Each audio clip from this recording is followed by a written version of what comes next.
चित्र से बना दूंगी। आज इतने चित्र से जो जो प्रश्न ऐरावत इन 10 क्षेत्रों के आर्य खंडों में उत्सर्पणी अवसर्पणी के अनुसार कल्पकाल होता है। उत्सर्पणी अवसर्पणी में से प्रत्येक के 6 काल होते हैं। कितने काल होते हैं? 6 काल। तो ये काल परिवर्तन कहाँ होता है मैं ये बताना चाह रही। इधर देखिए, काल परिवर्तन कहाँ होता है? भारत में और ऐरावत क्षेत्र में। कहाँ काल परिवर्तन नहीं होता? विदेह क्षेत्र में काल परिवर्तन नहीं। दिन रात भी नहीं होती होंगी। विदेह क्षेत्र में यहाँ पर जो होता है, जैसे यहाँ पर चौथा काल वर्तता है, वो सदा सदा काल कौन सा काल है? जहाँ पर 20 तीर्थंकर विराजमान है ना। देखिए थोड़ा सा और आगे प्रश्न देखते हैं। इनमें से प्रारंभ के 3 काल भोग भूमि के हैं तथा अंत के 3 काल कर्म भूमि के होते हैं। उत्सर्पणी अवसर्पणी दोनों में से प्रत्येक 10 कोड़ा कोड़ी सागर की होती है। दोनों को मिलाकर कल्पकाल 20 कोड़ा कोड़ी सागर का होता है। दोनों को मिला के कितने का होता है? 20 कोड़ा कोड़ी सागर। सागर वैसे ही थोड़ा बहुत बड़ा है, थोड़ा बड़ा नहीं। कितना बड़ा है? बहुत बड़ा है। और सागर में भी और कौन सा सागर कह दिए? 20 कोड़ा कोड़ी सागर। कितना सागर है? 20 कोड़ा कोड़ी। तो 20 कोड़ा कोड़ी सागर का क्या होता है? ये पूरा कल्पकाल होता है। एक उत्सर्पणी कितने की होती है? 10 कोड़ा कोड़ी की। और एक अवसर्पणी कितनी की होती है? 10 कोड़ा कोड़ी की। तो 10 और 10 टोटल कितनी होती है? 20 की होती है। तो ऐसे 20 क्या होती है? कल्पकाल होते हैं। फिर देखिए फिर क्या कहा? फिर कहा कि कल्पकाल का प्रारंभ उत्सर्पणी से होता है और अंत अवसर्पणी से होता है। प्रारंभ किससे होता है? उत्सर्पणी से। और अंत किसमें होता है? अवसर्पणी। उत्सर्पणी मतलब क्या होता है? उत्सर्पणी। उत मतलब जैसे जैसे इसमें कहते हैं ना अपन उत्सर्पणी और अवसर्पणी। तो जो कैसी होती हो? बढ़ते हुए हो। जो क्या हो? बढ़ते हुए हो, उसको क्या बोलेंगे? उत्सर्पणी। देखो इसमें एक बात और कही। भरत ऐरावत क्षेत्र में उत्सर्पणी और अवसर्पणी दोनों में नियम से 24-24 तीर्थंकर होते हैं। विदेह क्षेत्र में काल परिवर्तन नहीं होता है तथा वहाँ सदा ही कम से कम 20 तीर्थंकर विद्यमान रहते हैं। कितने तीर्थंकर विद्यमान रहते हैं? और अधिक से अधिक 160 तीर्थंकर तक होते हैं। और अधिक से अधिक कितने होते हैं? 160। तो विदेह क्षेत्र में कहाँ पे 20 तीर्थंकर विराजमान है? जैसे एक इधर 1, तो दूसरे इधर, तीसरे इधर, चौथे इधर। ठीक। अब ऐसे ही कहाँ पर आएंगे? 5वें इधर, 6वें इधर, 7 नंबर इधर और 8 इधर। फिर 9 नंबर इधर, 10 नंबर इधर, 11 इधर, 12 इधर। फिर 13 नंबर इधर, 14 नंबर इधर, फिर 15 नंबर इधर और 16 नंबर इधर। फिर 17 नंबर इधर, 18 इधर, 19 इधर और 20 इधर। तो टोटल कितने हुए? 20 तीर्थंकर। तो एक में कितने होते हैं? 4। कितने होते हैं? 4। तो 4 पंचे 20। समझ में आया? सदा सदा काल कितने विराजमान रहते हैं? 20 तीर्थंकर तो सदा सर्वदा विराजमान रहते हैं। और अधिक से अधिक कितने हो सकते हैं? 160 हो सकते हैं। समझ में आया? कितने हो सकते हैं? 160। तो ये पूरा आपका इस प्रश्न का उत्तर हो गया। आगे समझ में? अब इसमें थोड़ा सा सुखमा दुखमा कालक है भोग भूमि, है ना। जो कर्म भूमियाँ हैं, तो कर्म भूमियाँ कितनी है? ये 5 कर्म भूमियाँ हैं। किधर की? भरत क्षेत्र की। और 5 कर्म भूमियाँ किसकी हैं? ऐरावत क्षेत्र की। तो जो काल परिवर्तन होता है, काल परिवर्तन मतलब क्या होता है? पहला काल, दूसरा काल, तीसरा काल, चौथा काल, 5वां काल, 6वां काल। ये 6वां काल तक का परिवर्तन कहाँ होता है? कहाँ होता है? ये मात्र भरत क्षेत्र में और ऐरावत क्षेत्र में होता है। कहाँ कहाँ होता है? भरत क्षेत्र में और ऐरावत क्षेत्र में। तो फिर विदेह क्षेत्र में क्या होता है? कि विदेह क्षेत्र में हमेशा के लिए चौथे काल जैसी स्थिति रहती है। वहाँ पर कौन होते हैं? वहाँ पुण्य पुरुष जो होते हैं, 63 शलाका के पुरुष हैं, वो होते ही रहते हैं। वो सदा सर्वदा चौथे काल जैसा रहता है। जैसे अपने यहाँ 24 तीर्थंकर मात्र कब हो सकते हैं? भरत क्षेत्रों में। 5 भरत क्षेत्र में 24 तीर्थंकर कब हो सकते हैं? कि चौथे काल में हो सकते हैं। चक्रवर्ती कब हो सकते हैं? चौथे काल में हो सकते हैं। नारायण कब होंगे? चौथे काल में होंगे। प्रति नारायण कब होंगे? चौथे काल में होगा। ब्रजवसन नाराज सेनन वाले जीव कब मिलेंगे अपने चौथे काल में अपन भरत क्षेत्र को अपना कह रहे हैं ना। भरत क्षेत्र कौन है? अपने इधर, क्योंकि अपन कहाँ पे जन्म लिए हुए हैं?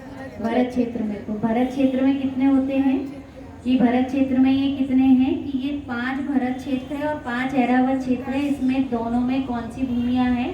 कर्म भूमियाँ। कौन सी भूमियाँ हैं? कर्म भूमियाँ। और जो इधर पे 5 है वो कौन सी क्षेत्र है? विदेश क्षेत्र। कौन से क्षेत्र हैं? विदेश क्षेत्र। अब काल परिवर्तन यहाँ होगा तो सुकमा सुकमा सुकमा दुखमा दुखमा दुखमा दुखमा दुखमा सुकमा सुकमा दुखमा कहाँ होंगे? जहाँ काल परिवर्तन होगा। तो काल परिवर्तन कहाँ हो रहा है? भरत क्षेत्र में और ऐरावत क्षेत्र में। तो भरत क्षेत्र में और ऐरावत क्षेत्र में क्या होता है? काल परिवर्तन होता है। क्या होता है?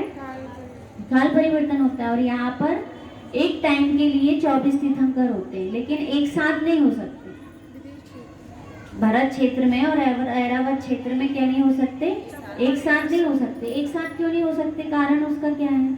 क्योंकि यहाँ पर तो ये नगरीय डिवाइड है। विदेश क्षेत्र में जो नगरी है वो कैसी हैं?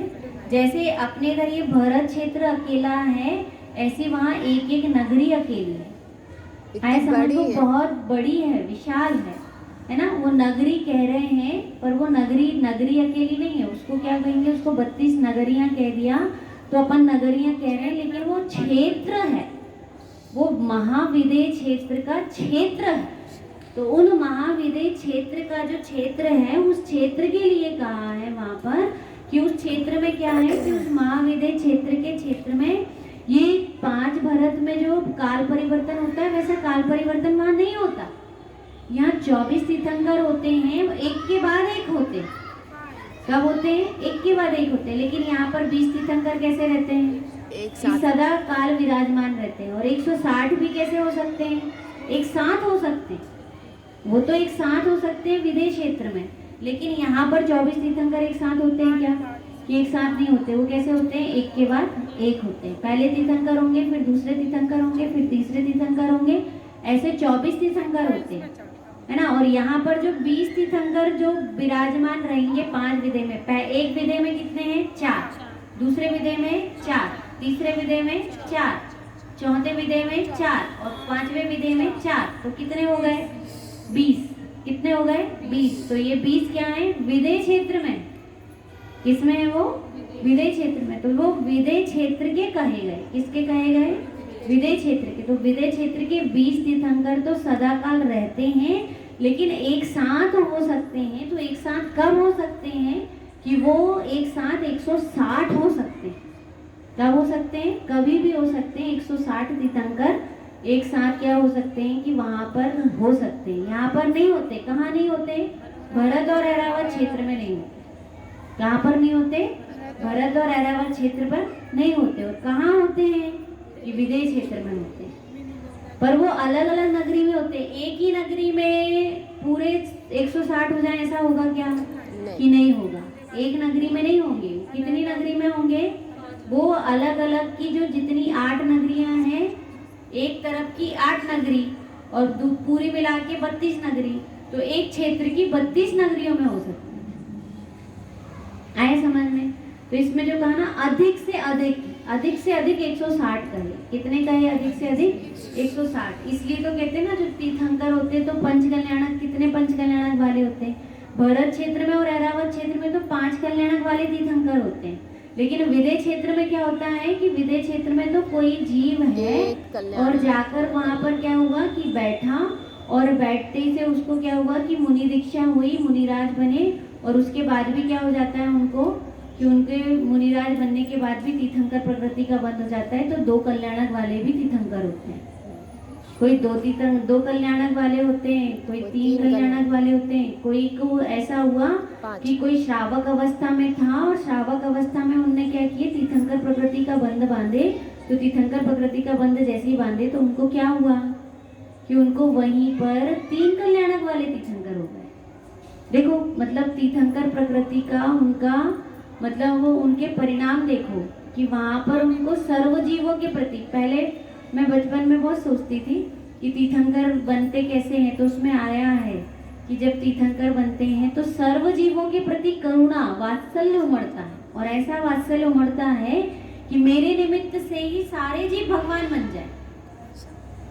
क्या आता है, सभी को सम्यक की प्राप्ति हो, पर किसके निमित्त से प्राप्ति हो, मेरे निमित्त से हो। तो जब मेरे निमित्त से सबको सम्यक दर्शन हो जाए, मेरे निमित्त से सबको साता हो जाए, मेरे निमित्त से सबको क्या हो जाए कि जिनवाणी सबको, सुनने मिले, हाँ, जिनवाणी मेरे पढ़े। मेरे निमित्त से, मेरे उपदेश से सर्व सत्यवाद को समझ जाएं, ऐसा जिनको तीव्र अंतरंग में अहोभाव आता है, किस काल में, सम्यक्त के काल में, और भगवान के चरणार विंद में जब बैठते हैं तो उनको क्या होता है कि तीर्थंकर प्रकृति का बंध बन जाता है।